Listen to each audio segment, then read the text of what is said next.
première fois, la première réaction des gens de Forêt, lorsqu'ils ont saccagé, je crois, le centre de santé, ils sont attaqués au véhicule de MSF, on a arrêté les gens. Et après, ils ont été libérés. Ensuite, on aurait donné de l'argent. Et le partage de l'argent a créé des problèmes. Lorsque la préfecture d'origine du Premier ministre, qui est censée coordonner l'action gouvernementale, agit comme ça, c'est regrettable. Aujourd'hui, c'est regrettable. Je le regrette que ce soit les villes proches de la capitale qui ont accès à tous ces FM ici, toute la sensibilisation, qui agissent comme ça. Pourquoi? Parce qu'encore une fois, on politise quelque chose qui n'aurait pas dû être. C'est regrettable, je le regrette et je le dénonce. L'agissement, parce que quand on envoie un SMS, tout le monde le sait aujourd'hui, c'est très simple. Tu prends une série de téléphones, tu peux balancer quand on dit attention, on vient pour vous vacciner, faire de vous des cobayes, on va vous tuer, à des enfants qui ont tous le téléphone sur leur table, ça crée ce que ça crée. Et je regrette que ça soit justement la localité du chef du gouvernement qui continue de résister à la chose. On n'a que 6 minutes. Ok. Bon, je reviens sur l'insécurité. Donc, c'est une question épineuse. Donc, des organisations de la société civile récemment ont été empêchées de tenir une marche pour protester contre l'insécurité. Quelle est votre appréciation en tant qu'élu du peuple? Franchement, le problème d'insécurité est un problème récurrent et un problème aujourd'hui général et propre à tous les pays, y compris les grands pays. L'insécurité existe aujourd'hui partout. Il y a lieu de se pencher plus profondément sur cet aspect. Et je crois que le gouvernement, le président de la République, en a le souci. La preuve, il a essayé, c'est le seul ministère qui a changé de titulaire 4 fois, en 4 ans. C'est son souci de vraiment trouver l'homme qui peut régler ce problème. J'étais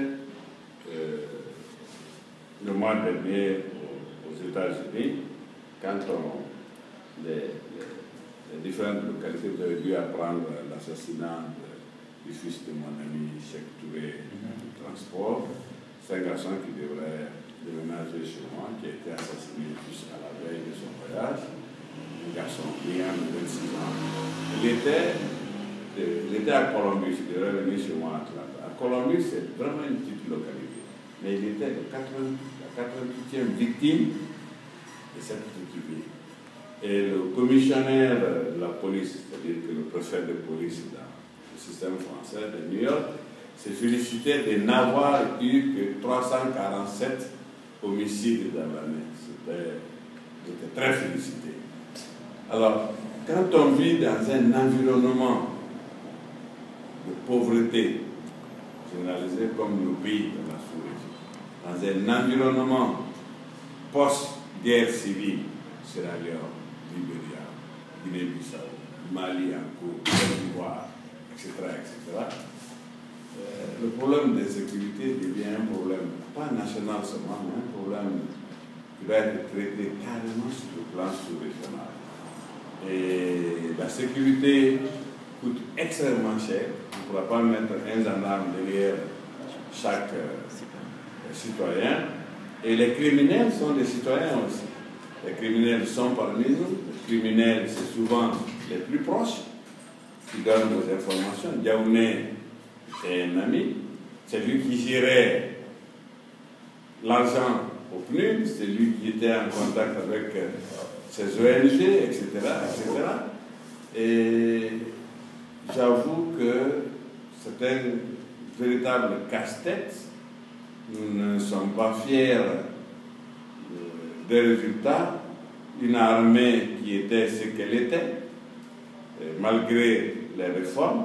Mais ceci dit, j'invite les uns et les autres à ce qu'on accepte les réformes et qu'on n'appelle pas à la révolution. Mais jusqu'à présent, après combien de jours? Bon, pour ce qui concerne la société civile, j'ai écouté la déclaration d'un certain Koïta. Lui, ce n'est pas un leader de société civile, c'est un militant. Pour moi. Non, Koïta, pas dans ça pour moi. Koïta était avant la marche.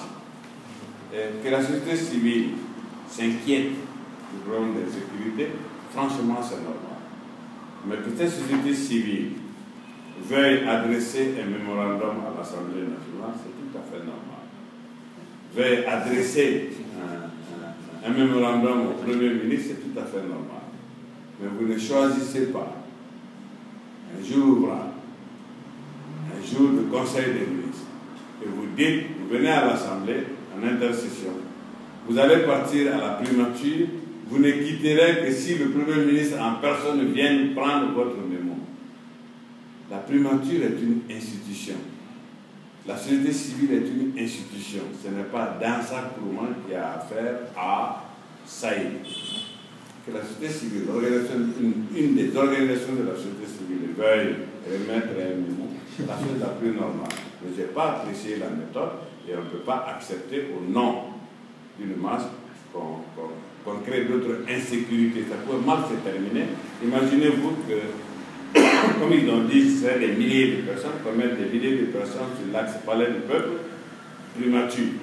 Ces jours-là, il n'y aurait pas eu de travail et tout serait embouteillage peut-être de Conakry jusqu'au kilomètre 36 et ça pourrait créer d'autres insécurités qui ne seraient pas prévues. On allait encore dire, ouais, on a tiré sur la société civile, etc. Oui, peut-être